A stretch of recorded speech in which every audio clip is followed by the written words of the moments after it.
Hi everyone, I'm Heben. I'm Tracy. And welcome to another round with Heben and Tracy.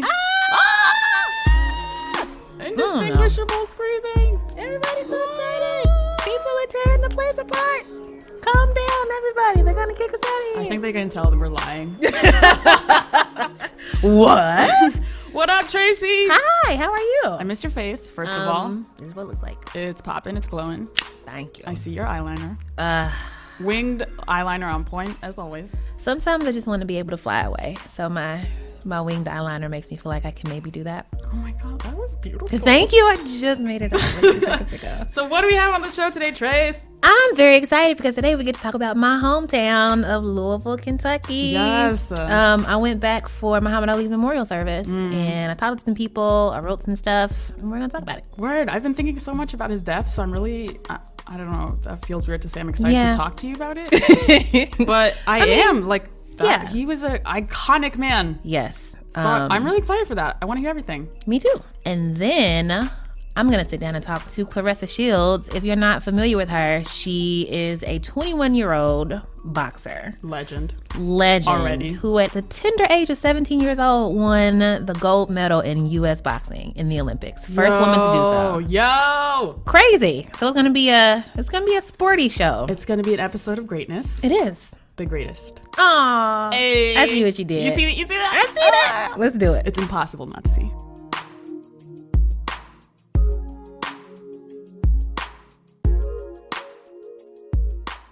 You may have heard that Muhammad Ali passed away. You may have heard that he is from Louisville, Kentucky. I did. I thought of you immediately, Tracy. I forgot that he was from Louisville.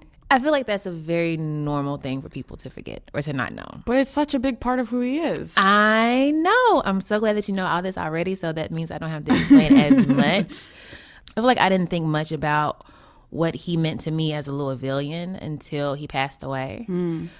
So after I heard that Muhammad Ali passed, I decided to fly to Louisville so I can cover it for the website, do some live tweeting, and also write an essay. What was the mood like? I felt the way that I feel when I go home for Derby. You know, it's like I'm going home to my city. To party. And for kind of. And not only that, but it's like Derby is like the one weekend a year, literally, that people are paying attention to Louisville. You know, it's the only reason that celebrities go. You know, it's the only time that people are I'm gonna rent a car and drive to Louisville, Kentucky. Yes, on purpose and stay there and not just drive through. So everybody Black in Louisville, if you're from Louisville, you've been there for a couple of decades, a few decades or whatever. Everybody has some kind of Muhammad Ali story. They're not always interesting stories. It's usually oh yeah, my auntie went to school with him. I have an auntie who went to school with Muhammad Ali, or my cousin's hairdresser's best friend is saw him in the street. Yeah, you know, or when I was a little kid, I used to see him jogging behind the school bus. Oh man, because he used to do that in the mornings. He would race the school bus. Can you make sure to be very still because the chair squeaks and this will pick it up? Can we move to the dining room table? Listen, if you're just learning how to use that, I'm not. So I wanted to see if my mother had any stories. It's a good story. No, it's not. You don't know that. Oh, yes, I do. It was a battle to get it out of her. Okay. But I finally did. Why are you so difficult to work with? I don't know. He and his brother were driving around in this big old convertible. Now, I was a little girl, about 10 years younger than they were, 10, 12 years. They came by my cousin's house, and what struck me, I might even say what impressed me, was seeing two Black men in a big, beautiful car like that. I think this is a great story. I think it's silly. There's a lot in it. There's racial politics in there. How you never seen Black racial men. Politics? Yeah, you never seen Black men like that in a car like that. It's pretty big. Oh, okay. Yo, your mom should tell every story. I was hoping and expecting to have more stories like that. You know, when I was a little kid growing up, this is what he meant to me. I was very surprised to see the concentration of out-of-towners. Okay, I'm Will Campbell, age 42, from Los Angeles, There was a guy California. who drove or flew out with his young son from Los Angeles, and he had named his son Ali after Muhammad Ali. Is this your first time here? Yes, ma'am. What do you think? I like it because Muhammad Ali, it was his hometown, so. So, Ali, tell me something that you know about the original Muhammad Ali. Well, I know that Why is he important to you? Well, he stood up for the Vietnam War. You have to be pretty brave to do that because he was a great boxer, so they asked him to fight, and he didn't want to. So, and he won a gold medal in the Olympics, and when he went to go eat, they said he couldn't be served. They couldn't give him food, so he got mad. He went to the bridge and he threw his medal off, his gold medal, the gold medal off. So, what do you think about that? I wouldn't have done it. No? That's a very honest answer. I appreciate it. I don't know if I could have either, to be honest. I would not have done it, for the record. I want to go on record as saying. But I was just like, this is amazing. Like, what a legacy. I know. So the story that little Ali was talking about was, so Muhammad Ali goes and he wins his first gold medal, comes back to Louisville, which then was still segregated, and he tries to get a hamburger, so the story goes, at like a diner. And the lady's like, no, I'm not serving you. He's like, excuse me, I'm a gold medal Olympian. I represented your country. And she's like, you're a nigger Olympian, basically. And he gets so disillusioned at the fact that he can like go overseas and put his like body at risk and like in the line for a country that he can't even get a hamburger in. He walks to the Ohio River, throws it in, throws the medal in. That's how the story goes. Now, from what I understand, there's a chance that this may not actually be true, and maybe somebody stole it when he left it unattended. What? But the fact that this like little kid knows it so well, like, I mean, it's accepted basically as true. And it just made me wonder how many other little children are like running around the world. Oh my God, not I'm just start crying, yo. not just like America even, but just like named specifically after this man, you know. But of course, there were a lot of like local Louisvillians there. I did talk to some. My name is Mr. Cruz Patterson. I'm 60 years old. I'm from Louisville, Kentucky, and I just wanted to be here for the Muhammad Ali thing. He was a great man, and he's going to be truly missed and everything like that. It's my sister-in-law went to school with him. So see, that's another one of those stories where like somebody knows somebody who like went to school with him or something like that. I didn't want to miss it for anything in the world. I told my boss on my job, I got to go do this, and I'll see y'all Monday, and I got to go see this history one time. I saw this woman and her grandson, and they were immaculately dressed. My name is Dolores Sullivan, and I work at Ford Motor Company. Okay. And I'm... she was there with her 14-year-old grandson. I'm Dylan Allen, and I am 14. Her grandson, if I remember correctly, was in a 3-piece suit. Okay. So it's hot. Okay. He came out the jacket, but still. It's hot. They were just immaculately dressed. As there were like rumors that the motorcade is finally leaving, she like kind of like ushered him through the crowd up to the curb where I was in, and she was like, I want to make sure you see this. I want to make sure you see it. And I was like, that woman has got an amazing story to tell. And they were kind enough to talk to me, and just she nearly brought me like to tears because the first thing that I heard her say when they were like moving away from the sidewalk was, oh, I'm just so emotional. And I was like, tell me about your emotions. Tell me everything. I'm so proud to say that I live in Louisville, Kentucky, the city where the greatest was born. I'm so proud of our community right now, how we come together and how we, have showing him love and that kind of stuff. I'm so proud. I'm so proud. I'm so proud. I'm so proud to be a Louisvillian right now. I feel it. Me too. You gonna make me cry. I'm so proud. I am. I'm so proud. I've been emotional all week. It's been an emotional week. Yeah, I feel that. Yeah. I'm gonna almost cry again. I mean, that summed up how I felt like about the whole weekend. I was just So very, very proud. I know. I think one of the most striking things to me about how his death was covered and talked about is like he did so much. He was so brave. And to celebrate that in his death when the same people were part of the problem in his life was just wild to me. Like people could not see the connective tissue between Muhammad Ali saying, I am the greatest, and Kanye West inspiring people with his vanity, his alleged vanity, which, people are allowed to be vain. They're allowed to love themselves. And I was thinking a lot about like LeBron James and like contemporary athletes and how people are like too aggressive. They don't, too arrogant. Yeah. It's like, y'all are not about that life. That How has not dare changed you. at all. There's this great video clip of Muhammad Ali on some talk show back in the day. He was on all the talk He shows. was out there. Yo. I didn't fully realize that either. Like I he went on a was, YouTube like wormhole. a Muhammad Ali wormhole. Yes. Is the best wormhole. So did you see the clip where he was like on some show and there's a white woman talking to him about him Yes. being too arrogant? And he was just like, too arrogant? What? He was just like, you'll never like, don't compare yourself to me. And she was like, well, I'm a minority too. I'm British. And he was like, lady. Listen, I'm in a minority in this country here. What's your minority? What are I'm you? from England. You're a minority. You're from England. You own England and America. You white. You can go anywhere in this city you want to go. Are you from England? You more free than me. Now, you got some nerve to come over and be mad at me because I'm proud and I want to fight and be confident and get my people to be proud and fight and do. We the minority, too. We've been a minority for 400 years, and you freer than me. You from England. That is one criticism of black people that's just never going to go away. Like, if you think too highly of yourself, How dare then you're you. a threat. Exactly. How You're a dare problem. you. And then then the whitewashing starts to happen. Like, oh, Muhammad Ali transcended race. Oof, that phrase. He absolutely did not. And He said, didn't do I'm it black. on purpose. I'm black. Hey, in case you forgot, I'm black. Guess what? Also Muslim. Damn. Bam, pow. Just ridiculous. Ridiculous. He also had like the best burns. Oh my God, he did. Yo, he will insult you and true Louisvillian. And I said, Joe's gonna come out smoking, and I ain't gonna be joking. I'll be pecking and a poking, pouring water on his smoking.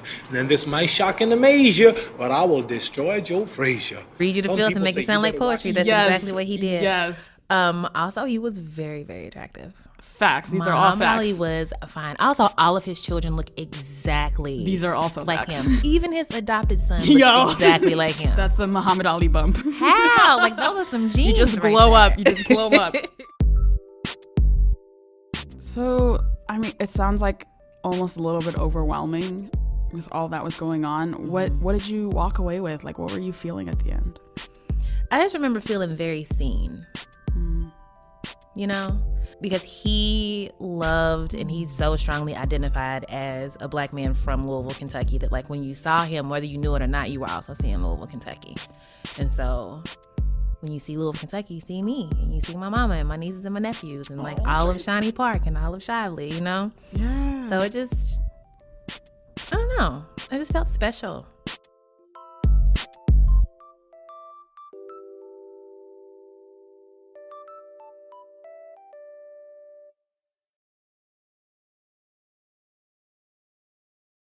I'm here with Claressa Shields, who is the first U.S. woman ever to win a gold medal in boxing. And she did that at the tender age of 17. Listen, I don't know what y'all was doing at 17, but I was not winning nobody's Olympics at all. That happened in 2012 in London. There's a new documentary called T-Rex, which is your nickname, which I would love to talk to you about later.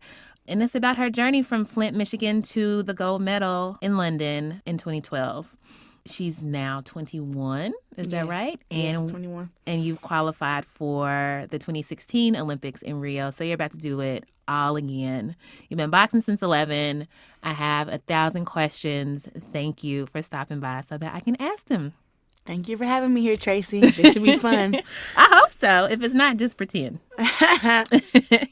You have said before that boxing is 20% physical and 80% mental. Yeah. So you step into the ring, right? Or you're walking towards the ring. Mm-hmm. You know you're about to physically fight very viciously somebody else, another human being. Mm-hmm. What are you feeling? What are you thinking at that moment? Walking toward the ring, I'm thinking about, one, being calm, staying calm, not getting too anxious. I'm always talking to myself. When you watch my fight, sometimes you see me walking to the ring and I'm nodding my head. I'm talking to myself in my head. I'm asking myself questions. Do you know you're getting inside the ring? And I answer, yeah, I'm walking toward the ring. And then it's like, okay, you're walking toward the ring. You know within 1 minute you're about to be fighting inside the ring. Yeah, I'm about to be fighting inside the ring. This is your house. You run your house. I walk the whole ring to let it be known to everybody who's outside the ring, everybody watching, this is my house. And I'm the boss in here. I have to take those mental steps, step by step, every fight, to be conscious of where I am, Because I've had a fight where I just got inside the ring, and I got out, and I won. But I was like, what the heck happened? I didn't like that. I wasn't able to recall how I felt or what was going on. So now I have these check marks before I fight. If I think hard about it, I think the ring smells like sweat almost. It's pretty hot inside the ring. It's like the brightest light that I encounter, up at camp. The light isn't that bright. But once you get inside the ring, it's like this big old brightness over the ring. It's like you're the center of attention and everything else kind of not important. Once I get in there, the ref checks my glove, checks my headgear, checks my mouthpiece. And after that, I'm looking across at my opponent, and I'm like, okay, it's time to do the business. It's time to go. Some of them come and look at me dead in my face. And then some of them, I look at the ground. But I feel like if they have too much confidence, I'll look right back at them, and I'm shaking my head like, yeah, it's about to go down in here. Yeah, all the talk is over. It's time to fight now. And I'm waiting for that bell to ring, and then I just kind of get amped up. Like, you know what? Go in there and have fun. Go in there and fight her. When I throw the punch, knock my opponent back, or at least knock their head back. I love to hear that. When I hear that, I'm like, oh, that was a hard shot. And I don't really get hit with shots like that. I'm always the one landing that shot. I'm always, once I land one, I'm like, oh, I see 3 or 4 more openings. And then I try to get my combinations off because I'm so fast and I punch so hard. I like to back up and let my opponent build their confidence because some of them be really scared. I want you to fight me. I want to see your best. I want you to have some confidence. So I may not punch for 10 seconds. And I may let you land a shot, but I just want you to, come on, let's fight. She may land at least 1 or 2 punches. So I'm going to throw 8. Mine are going to be faster. Mine are going to be harder. And I'm going to win that combination battle. I want to know what's your favorite punch. And I'm going to let you hit me with it. And after you hit me with it, I'm going to let you know, now your favorite punch just became my favorite punch. So I'm going to hit you with the same punch you just hit me with over and over again. And it's going to make you not want to throw yours because now when you're throwing yours, I'm throwing mine at the same time and I'm landing first and you're not able to land, you kind of lose your confidence. I want to break your confidence. I want you to feel like there's nothing I can do with her. I want you to go through every game plan you have, A through Z, within the 4 rounds to figure out how to beat me. And I'm just going to have fun and, put some power and speed on you and see what you can handle. I've tried to make my ears adjust to hearing USA, USA. To me, it's motivational. They're yelling out combinations, but really all I can really hear is the coach. But I can always hear USA. And when they're yelling USA, I think it's overwhelming for my opponent. And I'm like, I'm going to attack her while they're yelling USA. I know that I have won a fight. Sometime I know before I get in the ring. I know how my body feels. And sometime before I get in the ring, I just feel untouchable and I feel unstoppable. And I'm doing some trash talk to my teammates like I'm about to beat this girl up. And they're looking like, Claressa, we know. I'm like, nah, y'all don't know what's about to happen. It's about to be nasty. If the first round is close, I can guarantee you the second round won't be, and the third round won't be, and the fourth round won't be. I just kind of, some fights I know before I get in there, get in there, and then some fights I know after the first round. Ladies and gentlemen, the winner by a score of 19 points to 12, an Olympic gold medalist in the red corner, representing the United States of America, Claressa Shields.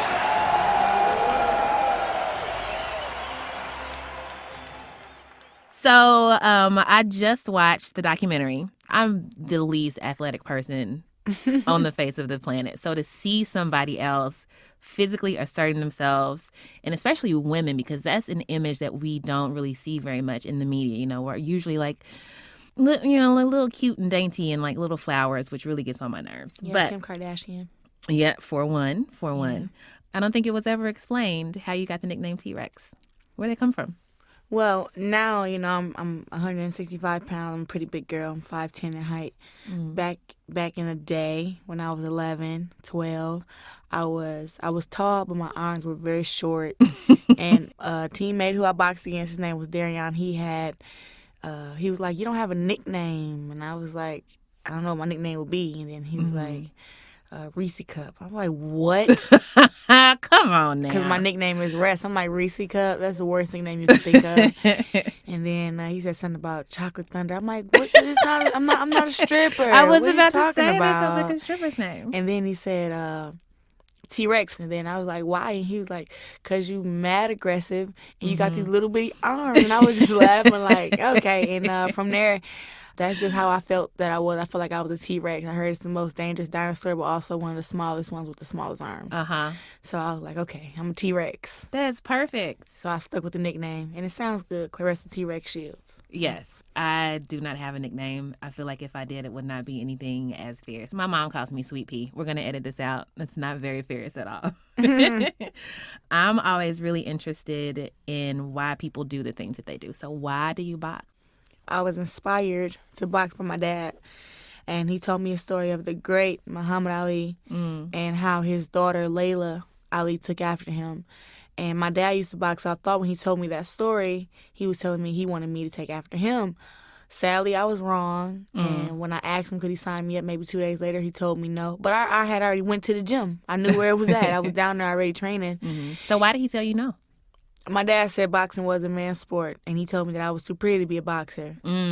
At the age of 11, I did not think I was pretty at all. Wow. And if my dad would have said any other reason not to box, like maybe because you can get head trauma or because it's dangerous or, whatever, maybe I would have accepted. But he said, boxing is a man's sport. And I was like, you got to give me a better reason than that. We got to. So I think I trained there for about 2 days, and then the coach said you have to have one of your parents sign you up.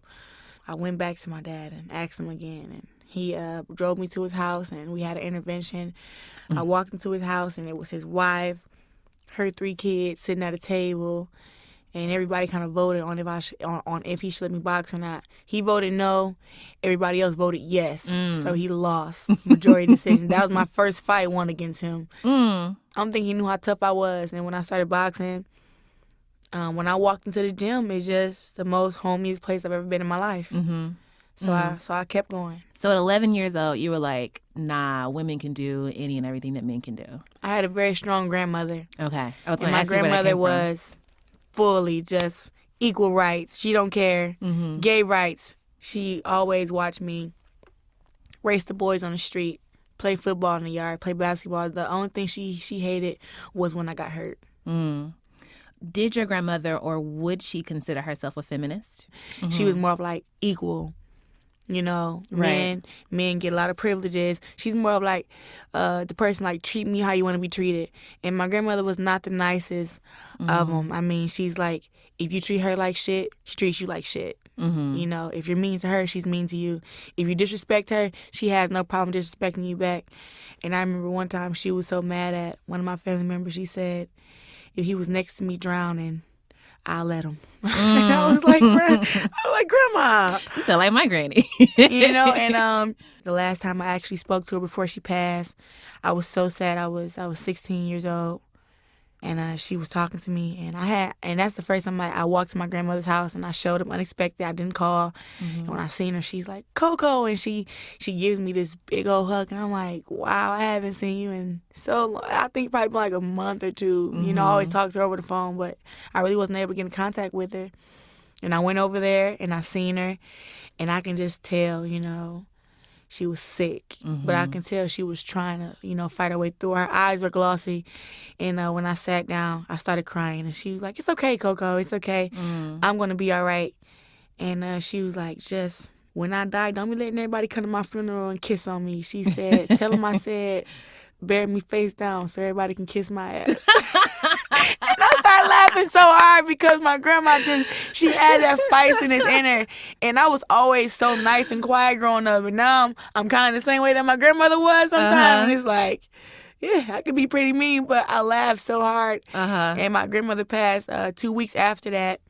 She wanted me to be okay, and she always told me, be strong, look out for your mom, look out for your brothers and your sisters, be the leader of the family. She always told me that. Yeah.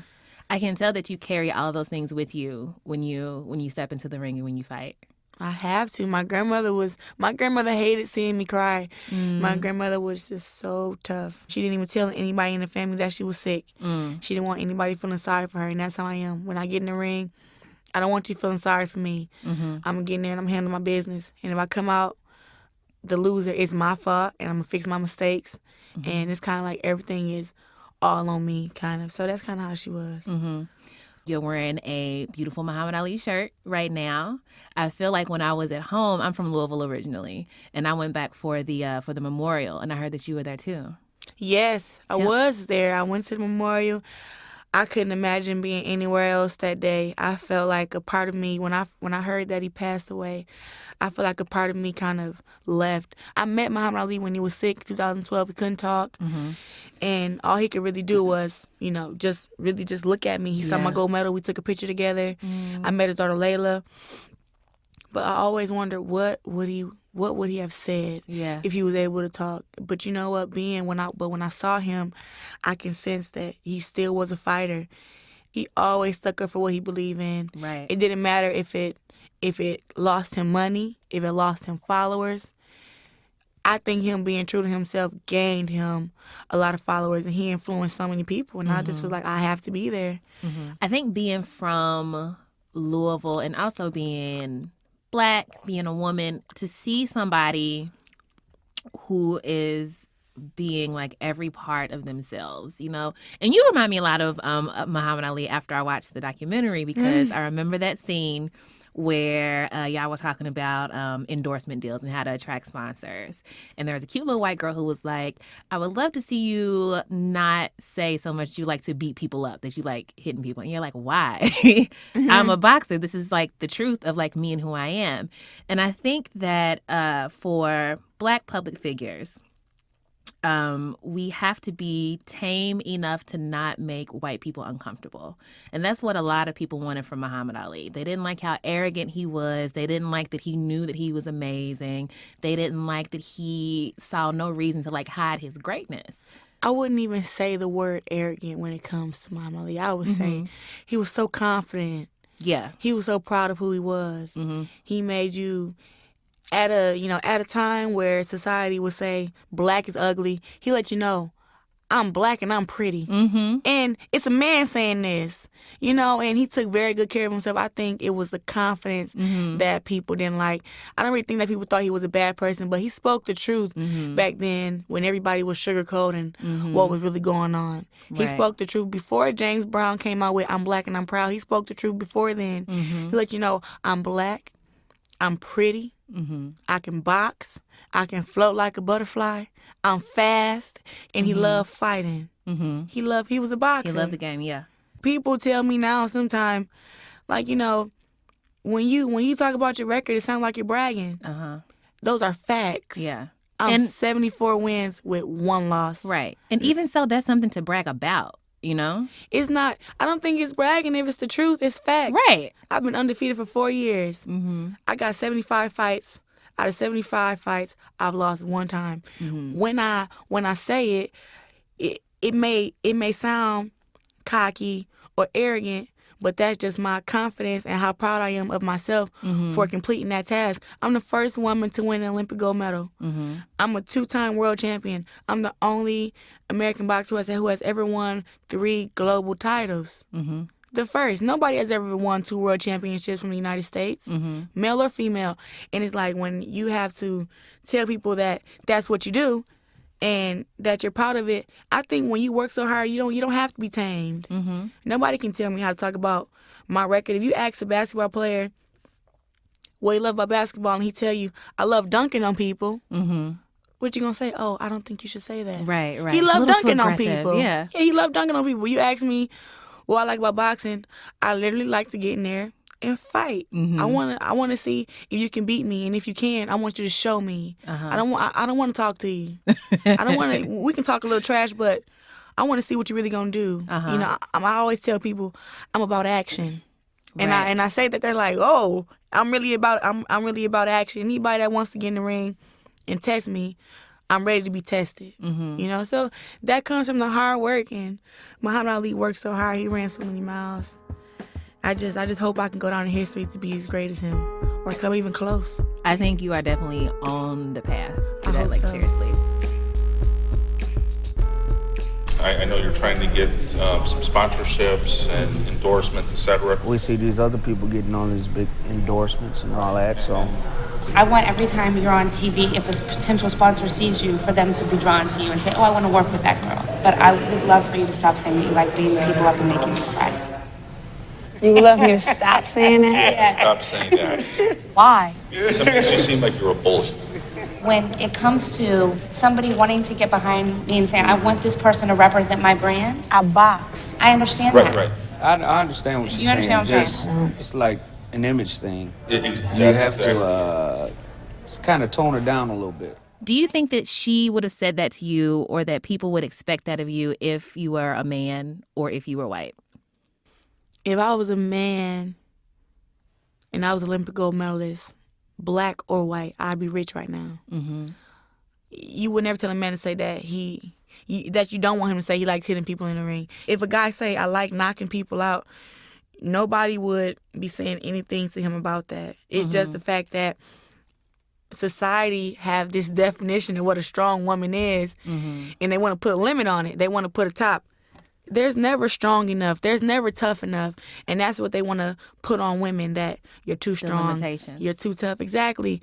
And when I break those limitations and I talk the way I do and I box the way I do and I still get out the ring and I'm pretty and I'm nice and I don't have a deep voice. I'm probably nicer than your wife is to you. So you look and you're just like, maybe women, we just transform to two different people. You have to be a certain way for boxing. You have to be a certain way in life. And it's two different people. I'm all the same person, but I'm different though. I have to be that way. If I could smile and wear my hair down when I was boxing, I would do it. Right. But sadly, I can't. Yeah. Do you think, what do you think it would take for that to go away? The limitations that they put on women just because they're women?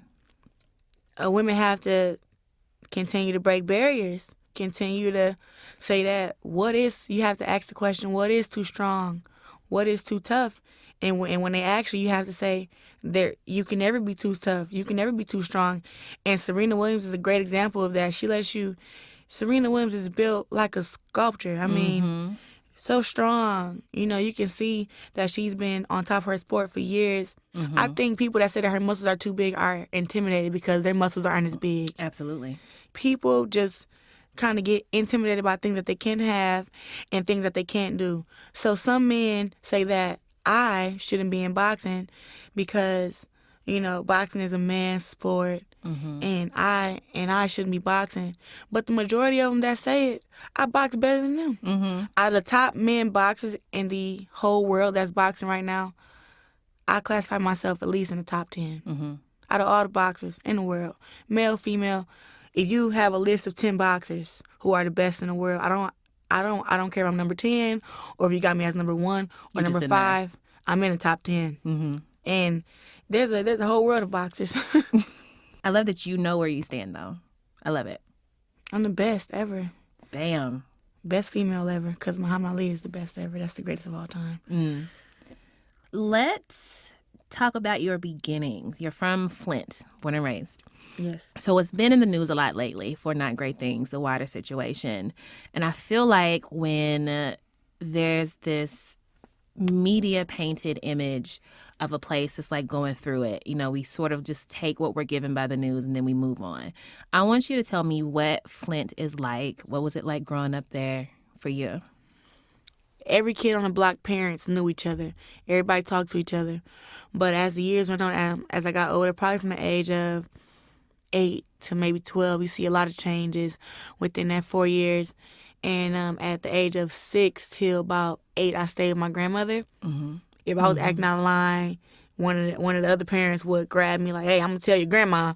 It wasn't like, you just let kids be out of order. They all looked out for each other. If somebody's kid got in trouble for stealing at the store, one of the other parents put up on the block like, hey, that's my kid. Please don't take him to jail. I got him. Thank you so much, officer. And it's not their child, but it's their child, Yeah. You can kind of see as the years went on, kids on the block started separating away from each other. And I think that was because of the murders. In Flint, people were losing their big brothers, their uncles, their cousins to gun violence. And really, as kids, you don't really know how to cope with that stuff. You don't know how to, go from waking up to your big brother every morning to now you never get to see him again till you pass away. Right. That was kind of when family started being like, our family is our family. We're going to look out for our family. Because Flint is so small, maybe the person's son down the street is the guy that killed your son. So now no. Right. There was if you see in the media, 60 murders a year, 70 murders a year, all in this one little neighborhood, all in Flint. And it's mostly, the north side, kind of like we have a street named North Saginaw that goes down, all the way down to downtown to the north side. And within this range is where the 70, people are killed at. And it's black on black crime mostly. We don't really have a lot of, where, cops are shooting, where cops are shooting African Americans. There's not a lot of that. That's where I see the change at, because I really wasn't involved financially at that young age. I was being taken care of by my grandmother, my mom. So I didn't really know much about that, but I do know that the murders, are something very hard to deal with for a child. And in Flint, you're not taught the right coping methods to deal with it. And that's what I think the problem is, You say in the documentary that without boxing, you don't even want to say where you would be. But where do you think you would be without boxing? But boxing helped me find who I am. Find who I'm supposed to be and my purpose. Without boxing, I had the mindset of, I wanted to have a lot of kids. 10 before you were 26? Yeah, I wanted to have one every year. I wanted to have a big family. And I didn't think about how I was going to take care of that family. I was just like, I'm going to be a singer. I'm going to take care of my kids. That's it. It was more of like, I had this part of me that wanted to show my mom how to be a mother. At an age from till I was 16, I always felt she was just a terrible mother. And I was just like, I just want to show her by example. This is how you treat a child. It's how you take care of a child. And now it's funny now because I'm 21, and it's like my mom is my child now. I literally take care of my mom. I take her out to eat. I buy her clothes. I laugh with her. I ask if there's anything she wants from the store. Like she's my child. And even though she never did that for me growing up, it just makes me feel good to actually do stuff for her because she's my mom and I love her. And I forgave her for the past stuff, but still just like I love my mom. So I kind of show her like maybe in your next lifetime when you have some kids, you'll be a little better because, learn from example. I was such an angry child. I just really needed to find an outlet. And if I wouldn't have found an outlet, I would have kept resorting to anger and getting into street fights. And I think I would probably be like more of like kind of the road that my sister took. She went to GBRC. My sister's been in jail. Wait, she went to what? GBRC is like a junior jail. Okay. In Flint, Michigan, on Pasadena. She's been there a couple times. I just don't know how God would have been able to get a hold of me without boxing, because that's how I found God, through boxing. So tell me more about that. I had a boxing match. I was 3-0, and I boxed against a girl named Chloe from Pontiac. I was 13. It was the toughest match of my life, and I was having trouble in school with my grades because I simply just could not stay awake in the morning in my seminar class. It was too early. It was like 7 o'clock. I'm like, God, I'm trying to, I forced myself to get up and come here. I'm sleeping on the bus here when I get to my class. I'm looking at the teacher. Then all of a sudden, I'm waking up when the bell rings. I'm like, I fell asleep again. And it was so hard for me to keep up with my grades. So I got took out the gym for getting the E on my report card by my aunt who I was staying with. She took me out the gym for a month and a week. Worst 5 weeks of my life. Once I got back in the gym, because my grades had came back up, I had a boxing match a week later. So crazy. I stayed ready to fight 24/7, but now I hadn't trained in a month and a week, and now I get to go back to the gym. And now I got to fight within a week, and I'm like, I'm so unprepared, And the fight was so hard. Oh, my God.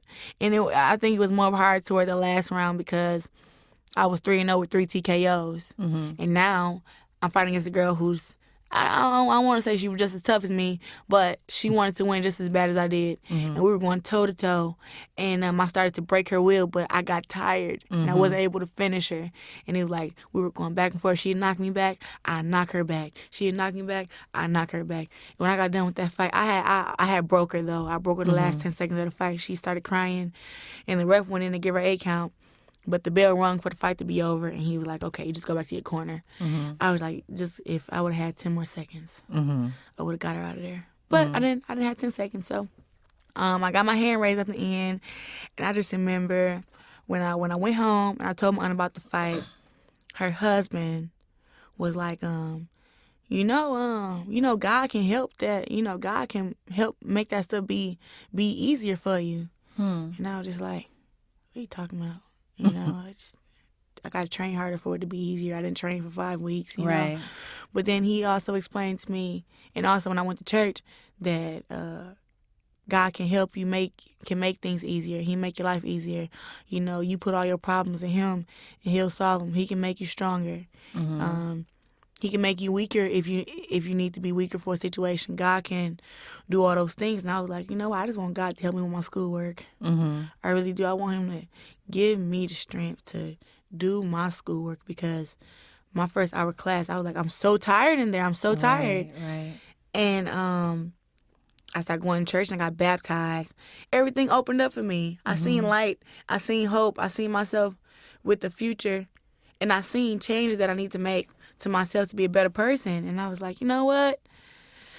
I can do all that stuff. And then I seen this woman that I'm supposed to be years down the line, which I still haven't became her yet. I need to get control of my anger. I need to stop, it was really hard for me to control my anger. So I was like, I need to stop going off on people. I need to stop, and it got to a point to where I found coping methods. I would literally write down every curse word that came to my head down on paper. And I'll be writing to the person like, you just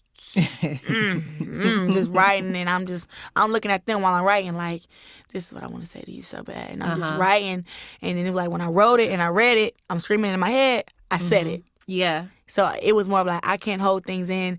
And then when I went to church and I was singing in a choir, it made me feel that my life had a purpose, and that I had a father who would protect me from all harm. Because I kind of found myself to be paranoid all the time, always in, protect mode. And I'm still the same way now, but I kind of give some of that, to God, most of it that I can. But I find myself at my mom's house from growing up living with her. I woke up in the middle of the night many of times where she's fighting her boyfriend, and I got to go out there and fight with her. And it's like every time I hear something when I'm asleep and I'm at her house, I jump up. Right. And it's like I'm looking around. I'm like, Ma, you all right? She's always like, yeah. on the defense. So now I'm not. I mean, I would imagine as a boxer, you need a lot of physical strength in the ring, but also as a black woman, you need a lot of extra strength outside of the ring just to make it through this world. So it sounds like you got a good support and defense system for that. Yeah, I do.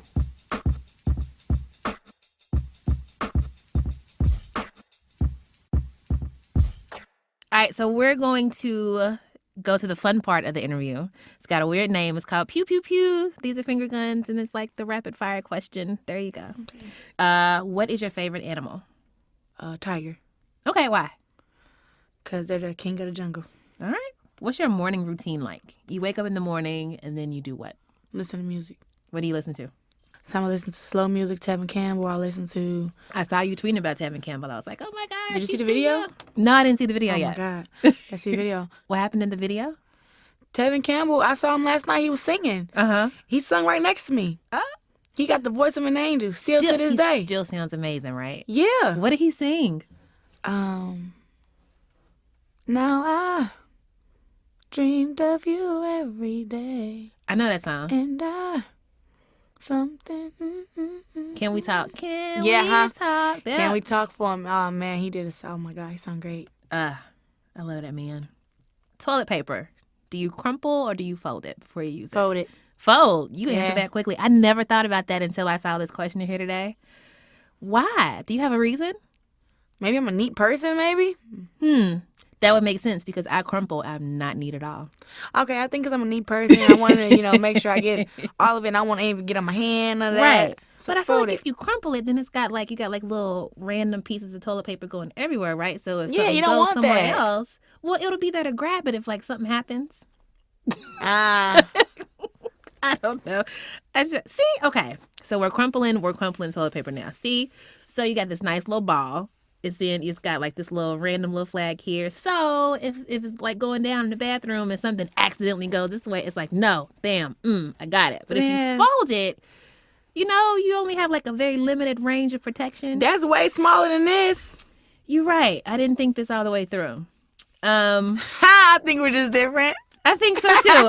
But you know what? I'm gonna experiment with some stuff later. If you could banish one food from the entire face of the earth completely, it doesn't exist anymore, what food would it be? Grits.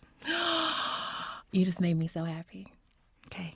I don't know who created grits or why, but get rid of them. Exactly. There's been this war, I swear, that everybody on Twitter is talking about. Do you put butter in grits or do you put sugar in grits? I'm like, it doesn't matter. It's still nasty. If you put butter, you put sugar, you put salt and pepper, you put it with cheese, it's nasty. It's nasty. It's just soggy air. That's it. Yeah. It's gross. It's like, it's just I don't like it. I like that answer. Nobody needs grits. Over and out. Thank you for stopping by the studio. Congratulations on your success thus far. Thank you. Good luck from here on out. Mm-hmm. Where can people find you? You tweet, right? On Twitter, social media? I'm on Facebook, Claressa Shields. I got the blue check mark. Hey, I'm on Twitter, Claressa Shields. Got the blue check mark. I'm on Instagram, Claressa Shields. Got the blue check mark. I'm a social media junkie, sadly. I will give you guys my Snapchat, but I think my Snapchat kind of personal. So I do respond to my fans. They're having problems. They need some advice. Even on Instagram, you need some advice or anything, slide to my DMs and I'll respond and try to give you the best advice I can. That's nice of you. So I'm really a people's person. Claressa Shields, thank you so much for, again, coming to talk with us. Everybody check out the documentary. It's called T-Rex. It's on Vimeo now, and it'll be on PBS August the 2nd. The Olympic Games begin August 5th. We will be watching and cheering you on every step of the way. Girl, good luck. Thank you. I'm going to look a lot meaner during the games. Yes. Just don't judge me. Can't wait. It's about to go down.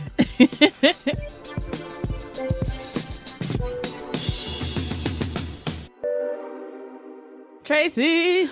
Yeah. Oh my God. Guess what? What? It's time to around.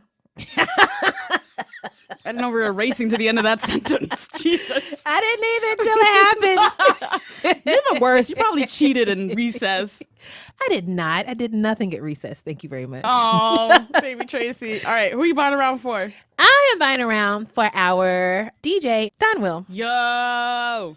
Don Will. Don Will did a lot of the music for our show. And I've known him for 100,000 million billion years. And he's so talented. He's a very talented producer. He's also a very talented rap guy. He's in a rap group called Tanya Morgan. It's 3 dudes. There's not an actual person named Tanya Morgan in the group. And obviously as a DJ, he kills it. And aside from that, he's really, really nice. And I'm just like, why aren't we doing more stuff with fucking Don Will? Yo. So we're going to change that very soon. We're going to do more Don Will stuff because he's been in the business for a long time, working and grinding. And music is such an intrinsic and important part of the show. He even did the theme song to my last podcast, which like 2 people heard. And it was a really dope theme song. So thank you, Don Will, for all that you do, all that you've done. Everybody hire him to DJ your lives. I'm sure he'd be happy to do it. Yo, that's my round. Don Will. I know. Who or what are you buying around for? I would love to buy around for this Vine. Vine time. Okay, I'm just going to describe it for you and play a little bit. Okay. So there's this person at a Del Taco, a fast food chain. And you know how on the fast food chains they have a little sign and it says stuff sometimes like sale or whatever. Sale. Del Taco often has sales. You know but it's what like I mean? new taco. Yeah. Chai, Baja, fresh, whatever. Sure.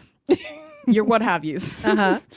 And there's a sign that is like poorly spaced apart. I'm so excited. And it says, or it ostensibly says, fresh avocado. But because of the poorly spaced letters, this person was so delighted by how it looked that they just recorded a zooming in on the sign and them reading it the way they thought it was supposed to be said. Take a listen. It so much. Get to Del Taco. They got a new thing called free shavacado. Free shavacado. Get to Del Taco. They got a new thing called free shavacado. Free shavacado. So fresh avocado turns to free shavacado. You can tell the person is so tickled by it. That's my favorite part is how amused the person is. Yes. Like, I bet they just sat in the car yelling free shavacado for hours. And it became like a huge thing. Everybody was remixing the free shavacado. I like to imagine shavacado is like your homie who got locked up. Right. And we're all wearing shirts that say free shavacado. Free my nigga shavacado. Get he ain't do nothing. out. He ain't do nothing. Shavacado ain't never hurt nobody. Fuck the police. Free shavacado. Fresh avocados never hurt nobody. Free shavacado. And now I just yell it out randomly, hoping someone catches the reference. Most people don't. Fun fact. We will throw this line in the newsletter, but honestly, it just brought so much joy to my life. That giggle before they say it again. Like, right. I just thought of it. And the laugh is just like they can hardly contain it. One more time. Get to Del Taco. They got a new thing called free shavacado. Free shavacado. The free shavai thing. Oh, it's beautiful. I love mine. Shout out to shavacado. We're going to get you out, bro. It's okay. Keep your head up.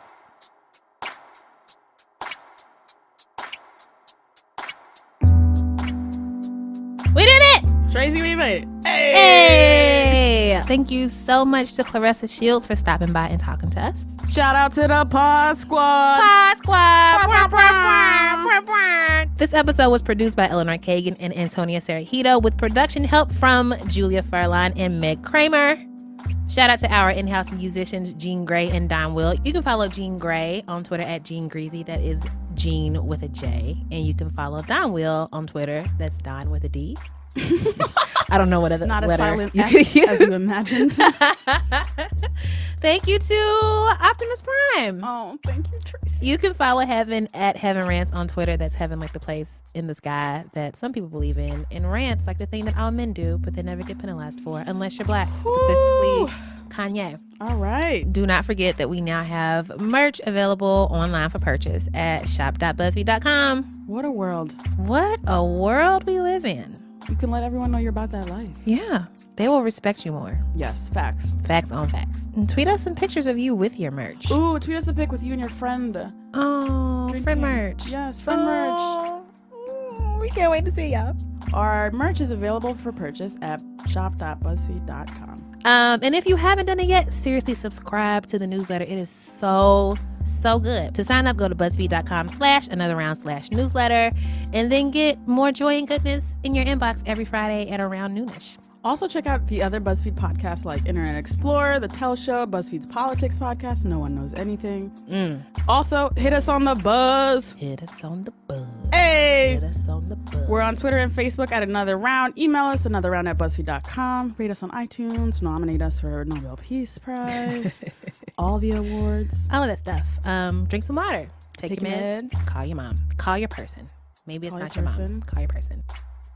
So y'all know that we are big proponents of self-care. Yes. Preservation of sanity. Oh my God, love it. So we're going to take a couple of weeks off to do just that. And we Vacation. Yeah, vacation, all I ever wanted. I don't know if we can. Vacation had to get away. Shout out to Justin Guarini. And my from the God. Justin to Kelly movie. Holy that is shit. a song that they cover. I was not prepared for it to go Anyways, that we're way. going on vacation. Just like Justin and Kelly. We're going to go watch Justin and Kelly for 2 weeks straight. And then we'll come back in 3 weeks and We're tell you gonna all about prioritize our sanity and come back. We love y'all. it. Bye.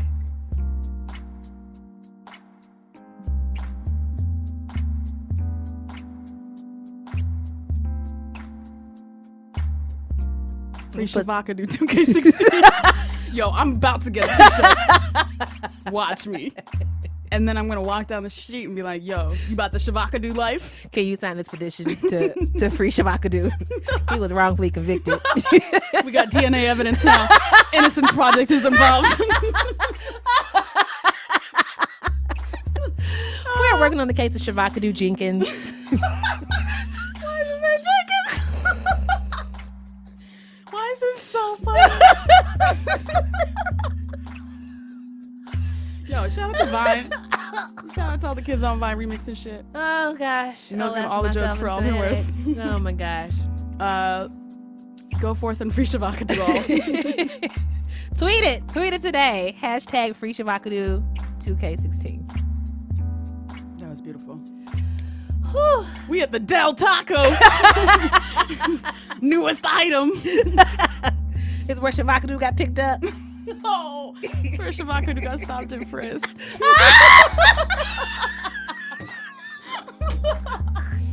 It's funny because it's true. Oh, Shavakadu. Poor Shavakadu.